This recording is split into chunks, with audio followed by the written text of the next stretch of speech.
Salut! Donc aujourd'hui on va voir ensemble trois types de surf spots différents. Donc un surf spot, je rappelle, c'est un endroit où on peut pratiquer le surf, donc un endroit avec des vagues surfables. Donc le premier type de surf spot que l'on va voir serait le beach break. Donc beach break c'est quoi? Beach, plage en anglais, et break, cassé en anglais. Donc vous l'avez compris, un beach break, c'est un surf spot avec un fond sableux. Donc le sable étant malléable, l'eau va pouvoir le déplacer et le regrouper, formant ainsi un banc de sable. Donc qu'est-ce qui va se passer? La houle arrivant du large va venir et se heurter contre ce banc de sable et casser, donc commencer à déferler, formant ainsi une vague. On va pouvoir rencontrer plusieurs bancs de sable sur une même plage et donc plusieurs vagues sur une même plage. Comme j'ai dit, donc le sable étant malléable pour se déplacer, donc un banc de sable peut disparaître et se reformer plus loin au fur et à mesure que passe le temps. Okay, mais c'est vrai qu'il existe beaucoup de plages que pour leur topographie, la forme du fond, le profil de la plage, etc., le sable aura tendance à s'accumuler plus ou moins toujours au même endroit et former ainsi des bancs de sable très stables. Donc, ce sera rare que ces bancs de sable disparaissent, mais quand il y aura de grosses tempêtes ou des vagues très très grosses, il est possible que tous ces bancs de sable bougent. Donc il est vrai qu'on considère ce type de surf spot, donc le beach break, comme étant l'idéal pour apprendre à surfer.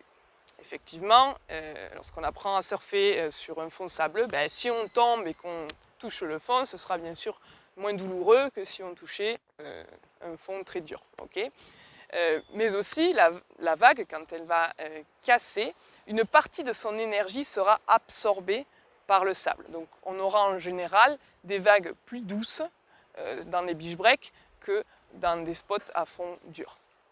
Okay, mais attention, ce n'est pas forcément toujours le cas. Il existe pas mal de beach breaks très très puissants et pas du tout recommandés à des débutants. C'est pas du tout, seulement pour experts même.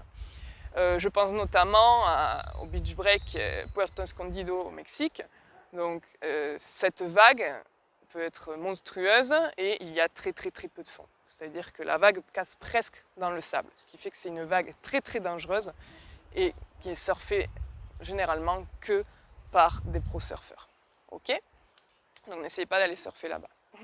Par contre, il y a plein de plages très accessibles pour apprendre à surfer. Je pense notamment à San Vicente de la Barquera, au nord de l'Espagne. Cette plage est super pour apprendre à surfer. Les vagues sont très douces, très accessibles à tous les niveaux. Et bien sûr, en hiver, quand il y a de gros swells qui arrivent, donc de grosses houles, là effectivement, c'est plus recommandé aux plus avancés. Mais en général, c'est une plage très accessible. Je vous conseille quand même de vous informer par principe à chaque fois que vous allez surfer, même si ce n'est pas parce que c'est un beach break que c'est accessible à vous. Donc demandez, allez vous renseigner, peut-être qu'il y aura une partie de la plage plus favorable pour votre niveau que d'autres. Et c'est possible aussi qu'il y ait une marée plus adéquate qu'une autre. Donc allez vous informer. Le second spot que nous allons voir serait le reef break. Donc un reef break c'est quoi? Donc, reef c'est récif en anglais et break, cassé, ça n'a pas changé. Donc un reef break c'est quoi? C'est un spot de surf à fond rocheux ou avec du corail au fond. Donc, ça fait un peu plus mal même.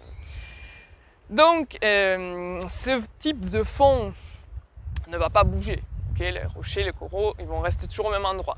Donc qu'est-ce qui va se passer? La vague va casser toujours au même endroit. Ce sera le même ensemble de roches ou de corail qui vont faire commencer à casser la vague.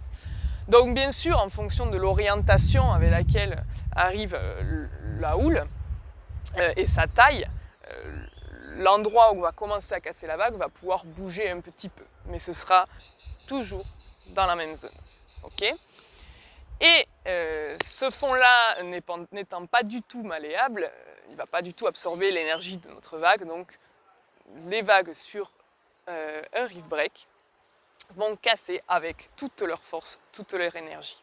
Okay, ce seront des vagues en général puissantes. Donc il est vrai que ça implique que les reef breaks ne sont pas les meilleurs endroits pour apprendre à surfer ou pour les surfeurs débutants. Mais si ça existe, hein, j'ai déjà donné quelques cours à des gens, c'était la première fois qu'ils surfaient, sur des reef breaks, avec des vagues suffisamment douces, tranquilles et suffisamment de fond pour ne pas avoir peur de toucher le fond. Donc si ça existe, mais c'est assez rare quand même. Un exemple très connu de reef break serait Teahupo'o à Tahiti. Donc vous connaissez sûrement cette vague, elle est mondialement connue pour ces vagues énormes, monstrueuses, d'une puissance incroyable et son fond de corail. D'ailleurs, les chutes à Tahiti et les blessures à Tahiti, à Teahupo'o, sont en général très impressionnantes. Donc je vous conseille d'aller surfer là-bas, hein. De toute façon ça c'est réservé vraiment aux plus experts. Un autre exemple de reef break, j'en ai un juste derrière moi, c'est la pointe, donc la Punta Santa Catalina au Panama. Ce reef break est peut-être un petit peu plus accessible quand les conditions le permettent, que les vagues sont plus douces. Effectivement c'est plus accessible aux intermédiaires que Teahupo'o. Mais il peut y arriver aussi, ça arrive souvent que les conditions soient trop compliquées et donc que ce soit une vague réservée plus aux avancées. Tout dépend des conditions. Dernier surf spot, dernier type de surf spot que nous allons voir ensemble serait le point break. Donc le point break, c'est quoi? Donc point en anglais et break, toujours pareil, casser. Donc un point break, c'est un surf spot où la vague va commencer à casser, à déferler à un point précis. C'est pour ça qu'on l'appelle le point break. Donc en général, ce point précis se situe sur un bout de terre ou un point rocheux.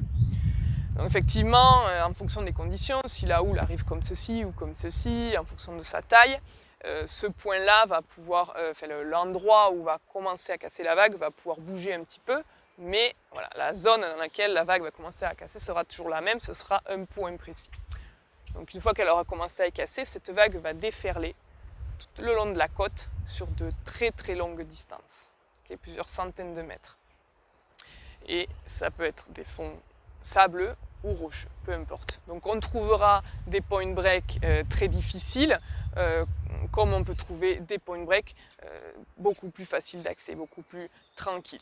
Okay, donc un exemple de point break, par exemple en Afrique du Sud, du Bay, il y a un point qui s'appelle Supertube, qui est une vague très rapide et très puissante, donc pas du tout recommandée pour les débutants. En plus, elle casse sur un reef. Okay, un autre exemple de point break serait Malibu, en Californie. Donc cette fois-ci, effectivement, ce point est beaucoup plus tranquille, beaucoup plus doux. D'ailleurs, la plupart des surfeurs qui vont surfer Malibu, ils vont en longboard, donc avec de grandes planches. Donc j'espère que vous aurez l'occasion dans votre vie de surfeur de surfer un petit peu ces trois types de points. C'est très enrichissant. Et on se retrouve dans la prochaine vidéo. Ciao!